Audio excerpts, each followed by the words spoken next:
Hello hello hello.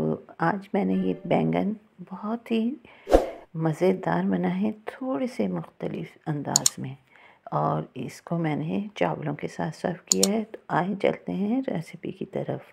तो ये मैंने लंबे वाले बैंगन थे जो बारीक बारीक काट लिए हैं, और इनको मैंने टूट गया, कोई बात नहीं, फ्राई कर लेना है हल्का सा ऑयल डाल के। कुछ आपको नज़र आ रहे होंगे जो मैं पहले ही फ्राई कर चुकी हूँ। तो इनको बारीक काटिएगा और हल्के से ऑयल में आप इसको हल्दी लगा के, हल्की हल्की सी इस पर हल्दी लगा के दोनों साइड से इसको आपने फ्राई कर लेना है। उसके बाद हम इसकी तैयार करेंगे स्टफिंग।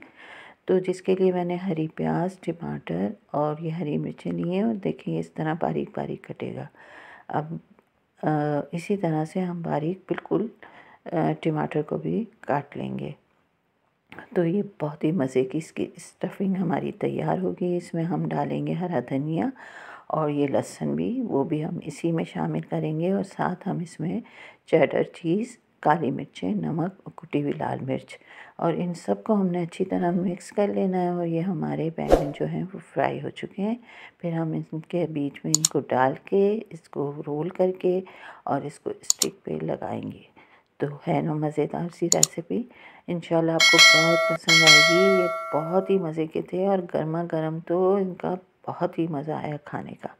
तो ज़रूर बनाइएगा और बताइएगा कि आपको हमारी रेसिपी कैसी लगी। आप लोग बिल्कुल भी कमेंट्स नहीं करते, ना लाइक करते हैं, पता नहीं क्यों।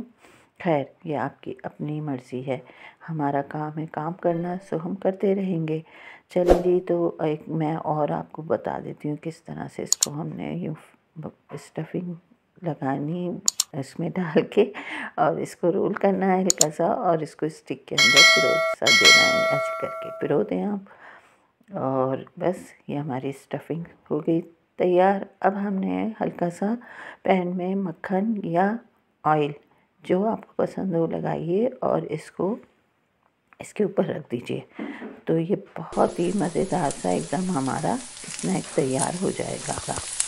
अब हमने इसके ऊपर जो थोड़ी सी हमारी स्टफिंग बची है, वो भी मैंने इसके ऊपर डाल दी है, और बस इसको ढक के हम 5 से 10 मिनट दम पे रखते हैं, दम वाली आँच पे। तो ये बहुत ही मज़े का हमारा तैयार हो जाएगा स्नैक, और हल्की हल्की सी चीज़ मेल्ट भी हो जाएगी। तो ज़रूर बनाइएगा और मुझे बताइएगा कि आपको ये रेसिपी कैसी लगी। मैंने इसको किया है बॉइल्ड राइस के साथ। तो ये बहुत ही मज़े के बने और बहुत ही अच्छे लगे। आप वैसे भी खा सकते हैं, ज़रूरी नहीं कि आप इसके साथ चावल लें, लेकिन ये ज़रा मज़ा आएगा खाने का।